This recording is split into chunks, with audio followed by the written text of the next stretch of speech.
La Voz Universal TV presenta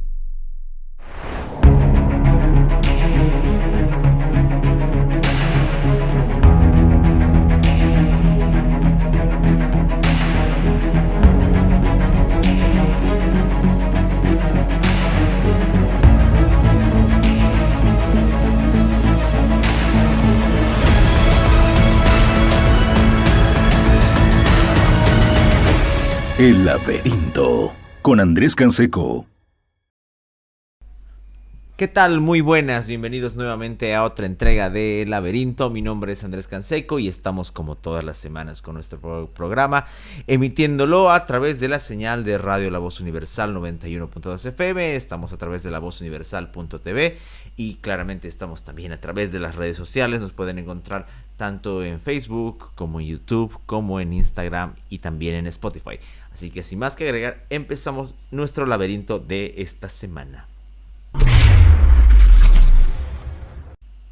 Cada vez que alguien recibe una bofetada o mínimamente es víctima de una derrota, entonces requiere rápidamente demostrar fuerza, no tanto para él, porque él de repente internamente sabe que ha perdido o sabe que ha retrocedido en su avance. Sin embargo, en política no importa tanto lo que uno es, sino lo que uno muestra hacia el otro. Y eso es lo que ha ocurrido después de estas semanas de paros cívicos, multisectoriales y lo que ya comentábamos la anterior vez, la abrogación de la famosa ley de estrategia estrategia de lucha contra las ganancias ilícitas. Y claro, y después de haber retrocedido en ese aspecto, el oficialismo necesitaba mostrar fortaleza. Y como no tienen otra mejor manera que hacerlo, lo hacen a través de su movimiento masivo, entre comillas, y para mostrar esa cierta fortaleza. A ver, eso en democracia no tendría que tener tanto problema, porque es parte de la expresión democrática, claramente. Pero el tema está en cómo se lo hace, ya lo hemos dicho, a través de la manipulación de recursos públicos, la manera en la que cínicamente se vende una idea del sufrimiento de quien camina, cuando todos sabemos que ellos no lo hacen. O sea, se unen por tramos para ser filmados y luego están en cómodas vagonetas con todos los lujos, y mientras las personas que inocentemente les creen están en las comunidades comiendo y sufriendo frío, comiendo poco, ellos están en las mejores condiciones. Y por supuesto, lo otro, además de esto y del uso de los funcionarios públicos que tan obedientemente y tan caninamente se han prestado para aquello, está lo otro de qué se dice con estas movilizaciones, qué se pretende mostrar y qué se expresa de manera directa. Y es lo que ha ocurrido con el tema de los famosos discursos, ¿no? Que arrancaron en Oruro y terminaron en esa concentración en La Paz. Y claro, hay uno que ha quedado muy marcado, porque si bien los otros han sido básicamente repetitivos, bla bla bla, la derecha, bla bla bla, el supuesto golpe, bla bla bla, el imperialismo, bla bla bla, el socialismo, etcétera, etcétera, etcétera. Pero ha habido uno que ha quedado muy, muy marcado por el personaje y por la virulencia con la que se ha manejado.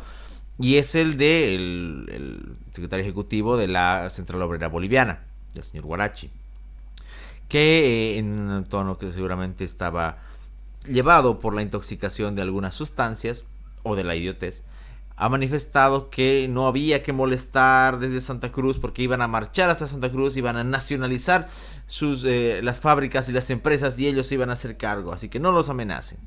Bueno, ¿y qué es lo importante de esto? A ver, todos sabemos la calaña de Huarachi, así que de eso no vale la pena siquiera hablar, porque hay que recordar que en su momento también él pidió la renuncia de su jefe, me refiero al 2019, cuando se desató la crisis por el fraude. Pero también está el asunto de esta visión que hay.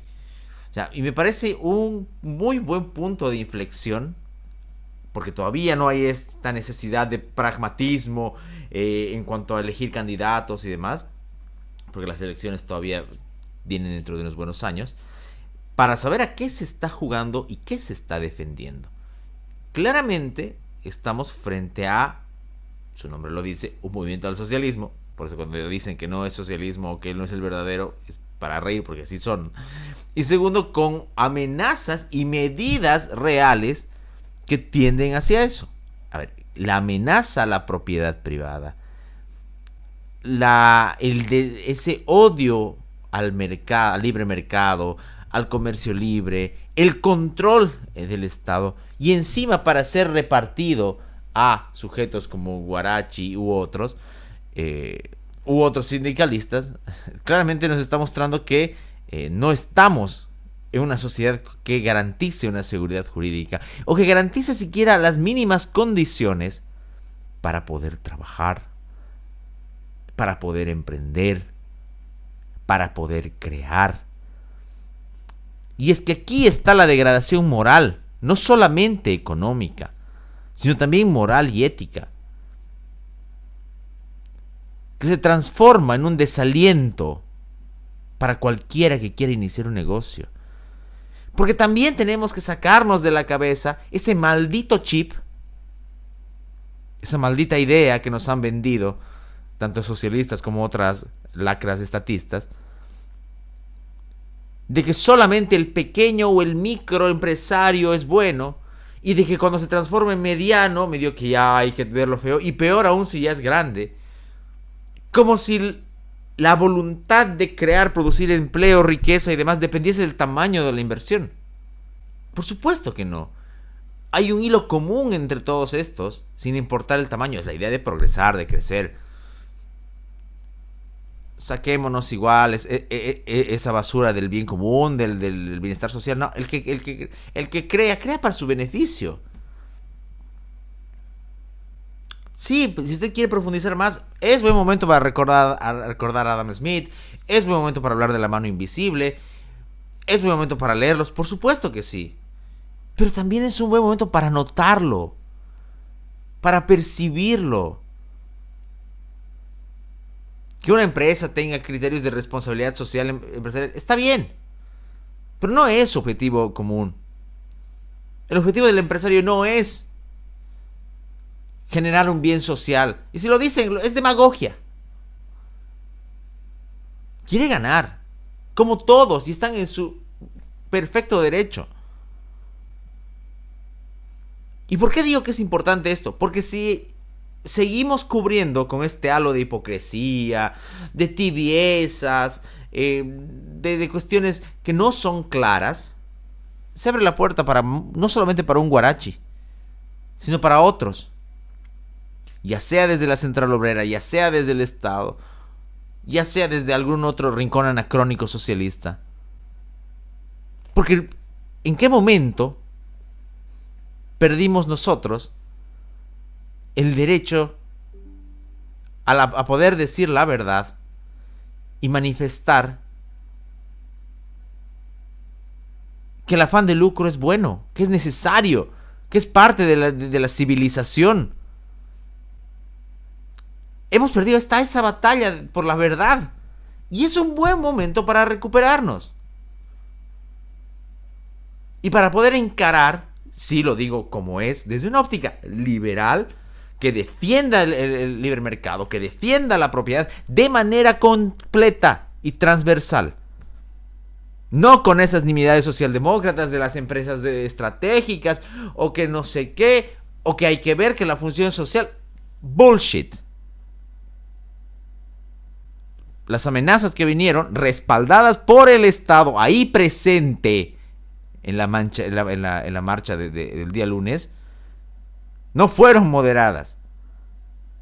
Y si de alguna manera vamos a pensar que con moderación vamos a convencer, estamos muy equivocados. Porque además estamos confundiendo las cosas. Desde Santa Cruz las estamos confundiendo. Porque muchas personas lo están asumiendo como algo regional. Que tiene un tinte, sí, pero eso no es lo central. La gente lo ha tomado como una agresión regional, que en parte lo es, sí. Pero lo principal es el derecho ciudadano. La connotación de poder vivir en libertad, de poder crear, de poder ser beneficiario del propio trabajo. Sin tener que sucumbir ante la amenaza de que alguien pueda osar nacionalizar, expropiar o cualquier otra de esas sandeces. Y no estamos en un país que tenga bases culturales para rechazarlo. Y aquí hay que echar la culpa a la historia. En abril del año que viene se cumplen 70 años de la Revolución del 52. Que tiene mucho de culpa, a pesar de que es ensalzada por muchos, de que no se respete y no se valore la propiedad privada, de que había mala distribución, de que había terratenientes. No lo voy a negar. Pero el costo pagado al deshacer las bases de una civilización y una cultura que respete la propiedad privada y que comprenda que es necesaria para desarrollar, hay que cargárselas también a la Revolución del 52 y a todos sus fanáticos, esos revolucionarios que todavía quedan. El problema no es solo la declaración de Huarachi, es que además lo toman como amenaza, porque eso es. El decir voy a nacionalizar, voy a quitar, es una amenaza. Porque, y solo se amenaza con algo que hace daño. Porque si piensan que los que dijeron esas palabras lo hacen para satisfacer o para ayudar al pueblo, es mentira. Lo hicieron como una amenaza. Y hay que ser muy inocente y muy incauto para no verlo de la manera completa.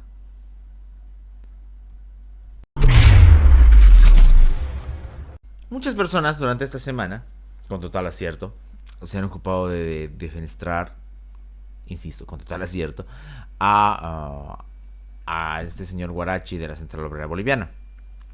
Pero a mí se me hace que nuestro rechazo y nuestra condena es insuficiente. ¿Por qué? Y lo voy a decir como lo pienso, porque ese romanticismo del siglo XX, cincuentero, setentero, de verdad, a mí no me va. Muchas personas dicen, no, pero en sus tiempos la COP era un gran movimiento, pero en su tiempo Juan Lechín o Filemón Escobar, los antiguos de la COP, ya, eran igual de siniestros, muchos igual de violentos y hasta más. Locuras como la Asamblea Popular, el rechazo hacia políticas de modernización de Bolivia, el profundo sentimiento nacionalista llevado al campo empresarial,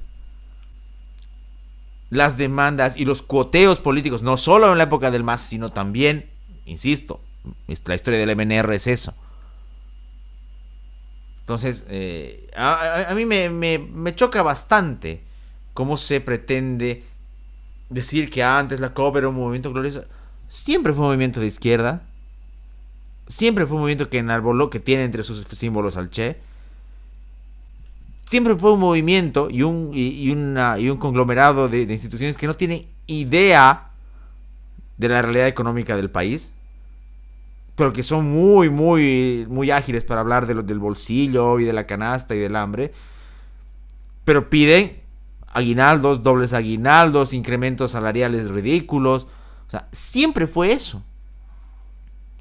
Es cierto, antes tenían una mejor preparación ideológica. Sí, es cierto, eso también lo vamos a reconocer.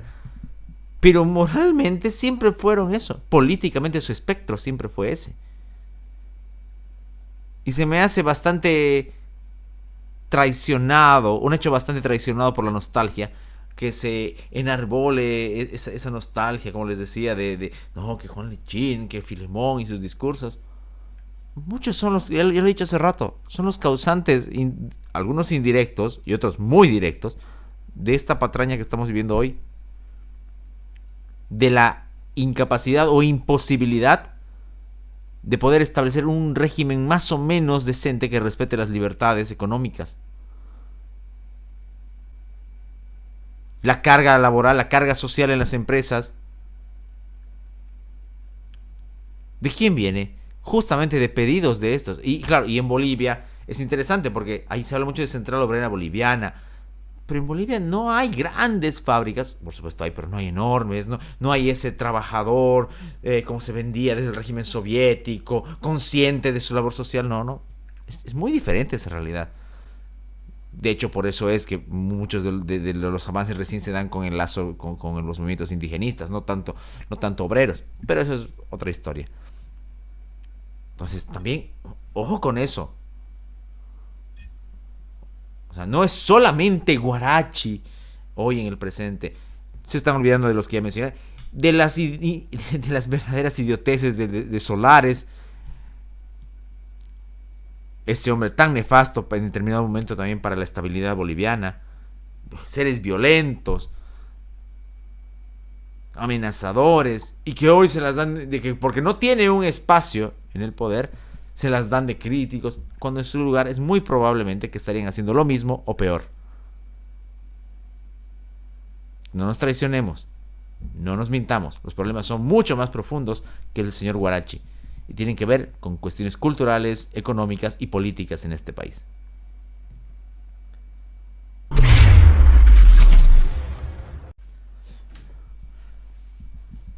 Estamos todavía con el movimiento de eso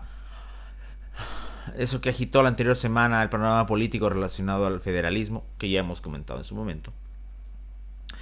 Y el asunto de esta nueva ley, que la otra que está en boga, que vulneraría principios autonómicos y demás. Y en ese sentido, ha habido una reunión el día de ayer entre el gobierno y algunos alcaldes, por supuesto no todos, sino de las ciudades capitales y algunas que otras más, a fin de que el gobierno pueda recapacitar y demás, y que no se realice no se realicen atropellos a la autonomía y demás. Por supuesto, tienen que existir estas labores de coordinación, claramente.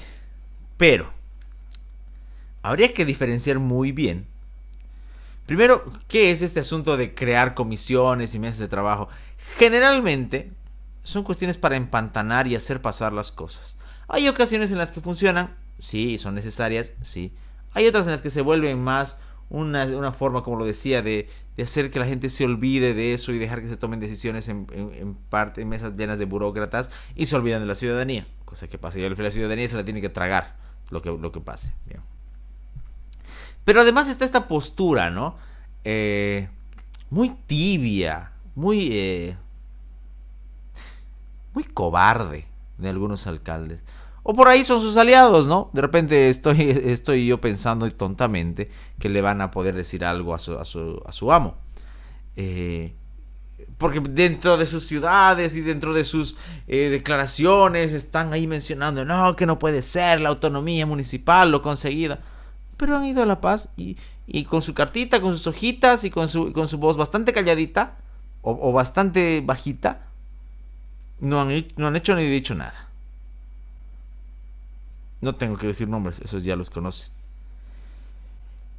Entonces, y no es casual. Y no es casual que sean ellos. Entonces, me parece que es peligroso esto. Porque la ciudadanía, de alguna manera, entiende en algunos sectores lo peligroso de este retroceso en la descentralización o autonomía. Pero puede pasar lo que ha ocurrido ya varias veces. Que la manera de llevar adelante esta confrontación, en el buen sentido de la palabra, queda a cargo de personas con intereses, con miedos, con negociados, y que a la larga pueden no ser precisamente los auténticos defensores de eso que ellos mismos propugnan, que es la autonomía. Y hay que decirlo como es, porque en serio, creo que hay que iniciar un ciclo de eso, decir las cosas como son. Porque al final, lo que se están peleando, podríamos pensar si es de verdad el bienestar de la gente, el conocimiento de la realidad, de los departamentos, de los municipios, o son sus botines, sus puestos burocráticos, los lugares donde pueden acceder a la corrupción, etcétera, etcétera. No estamos en condiciones, y eso es también un gran elemento problemático para nosotros, no estamos en condiciones de apostar por nadie, ni por gobernador, por más de que se lo divinice con sus rosarios, ni por el alcalde, que bastante mal gusto tiene y bastante pasado tiene también con el gobierno. O sea, no estamos en condiciones, y tampoco en otras ciudades. Entonces, seamos escépticos. Sí, seamos malos. Pongámosle cara de perro a esta gente. Porque no nos sirve que nos mientan. Lo voy a decir hoy, iniciando diciembre del 2021.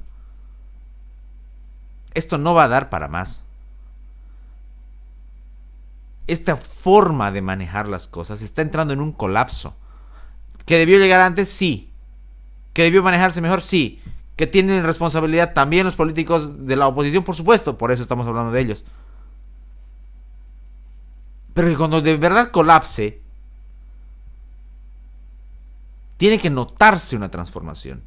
Y yo dudo mucho, muchísimo, que Camachos, Johnnys, etcétera, etcétera, Manfreds, etcétera, etcétera, sean seres siquiera, o Mesas, peor todavía, sean seres capaces de ofrecer algo verdaderamente positivo, diferente, necesario. Exijamos más. Para sonreírles están sus diputados, sus concejales, sus senadores, sus seguidores, sus fans, ellos que les sonrían. El ciudadano tiene esa vocación hoy, esa necesidad de recuperar su voz y no endilgarla a Mesías. A Mesías que traicionan después los principios, o quizás nunca los tuvieron. O peor aún, que terminan convirtiéndose en atizadores del fuego en el que va a terminar nuestro destino. Son personas, son partidos, son frentes, son organizaciones, son movimientos que no nos garantizan nada. Exijamos, seamos críticos. No cometamos los errores de 2007, 2008, de no nos hagamos daño entre cruceños. Esa pelotudez suprema que nos ha tenido con el mismo gobernador y el mismo alcalde indecente durante tanto tiempo. Y que ha engendrado gestiones corruptísimas. No caigamos de nuevo en eso. Ya tenemos experiencia, ya hemos pasado en carne propia. No nos lo contaron a muchos de nosotros, ya lo hemos vivido. Seamos más duros, seamos malos con esta clase política. Si usted tiene un interés en que le hagan un favor o algo, bueno, entonces téngalo. Pero deje nosotros, los que de verdad amamos la libertad, seamos vigilantes para recordar la cita de Jefferson. El precio de la libertad es la eterna vigilancia. Simplemente es eso. Pongamos de nuestra parte, no siendo tan sumisos. Ese es el primer paso para buscar una auténtica libertad. Dos comentarios rápidos. Bueno, que van en uno. Está este asunto de la famosa variante Omicron. Otra más de esta locura colectiva y pánico mundial. Que no es que no haya que tener cuidado, ya lo he dicho varias veces porque después se malinterpreta. Pero todo tiene una justa medida. Y por supuesto, muchos medios de comunicación van a querer clics, van a querer likes, van a querer ser vistos. Entonces les funciona muy bien el sensacionalismo y el amarillismo. Para los que se están escandalizando tanto por la variante, revisen lo que es la paradoja de Teseo. Solamente googleen eso. Y vamos a ver si de verdad es un virus tan diferente o no en su comportamiento. Pero bueno, y si no, ya sería otra cosa. Pero bueno. No, vamos, eso no existe, es filosófica. Lo importante es no perder el miedo a vivir. Como he dicho, lo importante es perder ese miedo que parece existir de vivir. Veía el otro día, y lo comentaba también, en una universidad X, la universidad dispone que los estudiantes van a ir a dar sus exámenes finales presenciales. Algo que en otras universidades está pasando con normalidad. Pero los estudiantes entran en un pánico total, en una locura, ya sea porque no quieren darlos o porque piensan que se van a contagiar, etcétera. No sé, cada quien tiene sus infiernos en la cabeza. Sin embargo, ya estamos a casi 2 años de esta locura. Y si no hemos aprendido nada, si no hemos aprendido a usar el sentido común, la lógica, el raciocinio, para hacer nuestras cosas, para convivir con esta situación. Entonces no hemos aprendido absolutamente nada. Porque siempre se habla, no, que la humanidad muestra su peor, mejor cara. No, es que ni siquiera ha cambiado. Ni siquiera se ha dado el gusto de poder googlear algo. O sea, está bien, hay gente que no accede a la educación, lamentablemente, y que se puede tragar el pánico y ya. Pero el ciudadano medianamente informado tiene que pensar fríamente las cosas. Y veo gente pedir otra vez encierros, cierres de fronteras. O sea, vamos a vivir en este loop interminable. ¿No se suponía que el conocimiento y todo eso nos iba a hacer mejores para enfrentar estas cosas? Sale la OMS y dice, hay que crear una institución nueva que se encargue de vigilar las pandemias. Esa era su labor, una de sus labores. Para eso fueron creados. Y es esa cultura muy latinoamericana que parece que también está en el mundo, ¿no? De decir, no, hay que crear algo nuevo para que... No seamos personas con el miedo a vivir. No digo que seamos temerarios y responsables tampoco. Y el que quiera hacerlo, bueno, que se banque las consecuencias. Pero tampoco no somos ratones para vivir en madrigueras. Así lo voy a decir. Porque además, obviamente, el virus existe, la pandemia existe, es trágico, sí. Pero no nos hagamos los boludos, porque hay gente que se ha beneficiado mucho de esto. Y que le funciona muy bien toda esta estrategia del pánico global. No nos hagamos los boludos tampoco. Y es eso también lo que hay que poner en la balanza. Algún momento vamos a tener que salir y vivir. Y volver a vivir.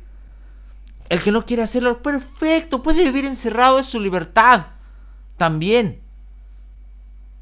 Pero no nos pueden obligar a todos a vivir en madrigueras, a vivir bajo amenazas de burócratas, de policías, de gendarmerías, de ministerios públicos, etcétera, etcétera, etcétera. Encima que muchos de los funcionarios no saben ni de lo que hablan.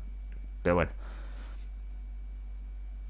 Y ese es el verdadero problema posterior al tema sanitario, que hemos retrocedido en cuanto a libertades. Y no tengo ninguna duda en decirlo. Bien, estamos llegando al final del programa, un programa intenso. Tenía bastante rabia acumulada por varias cosas. Está bien, hay que descargarla. No, y agradecerles a todos por aguantar el programa, que eso es parte también de lo que se trata. Voy a quedarme en esta ocasión con una lectura súper corta, recomendándoles este libro. Ya les he dicho que a mí Sabater me gusta mucho, a pesar de que es medio defenestrado por algunas corrientes, como si fuese un filósofo menor. Pero la verdad es que es un pensador español y un escritor español con muchísima, con una producción enorme. Yo lo recuerdo porque en colegio un profesor de filosofía nos hizo leer el clásico Ética para Amador. Pero hoy les recomiendo yo este libro de acá. A mí me gusta mucho, es súper sencillo, bien escrito, no tiene textos largos, tiene hasta un par de fotografías por ahí, figuraciones mías de Fernando Sabater. Y me voy a quedar con un párrafo acerca justamente de la labor filosófica, y porque me gusta mucho. Lo que busca la filosofía, dice Sabater, no tiene nada que ver con ningún conformismo, de derechas o izquierdas. Los conformistas tienen su lenguaje ya hecho y a partir de él piensan. Los que practican la filosofía rehacen constantemente el lenguaje para poder pensar más allá. Lo hasta ahora impensado.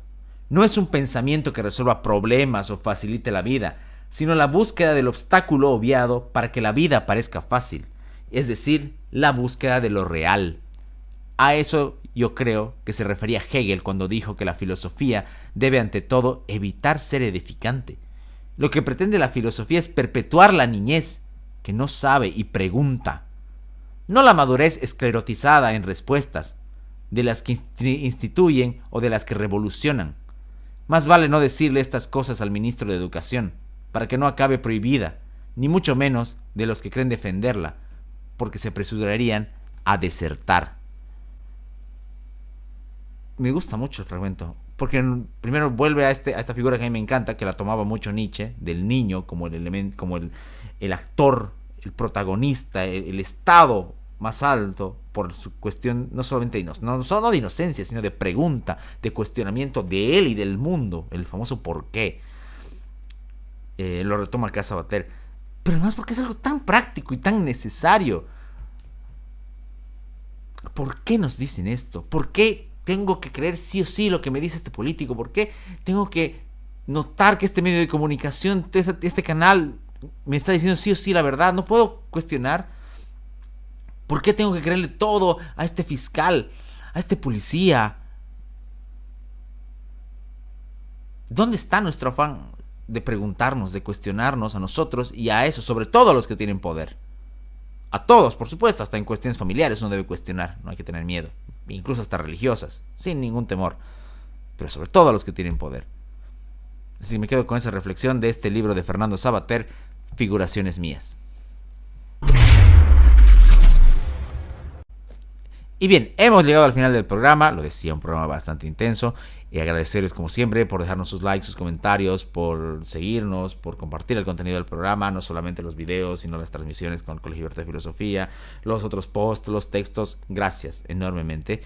El hacer sobre todo este año, el laberinto ha implicado nuevos desafíos y los hemos asumido con total alegría y lo seguiremos haciendo, supongo, en la gestión venidera. Mi nombre es Andrés Canseco, nos volveremos a encontrar en un próximo laberinto. Que tengan un muy buen descanso.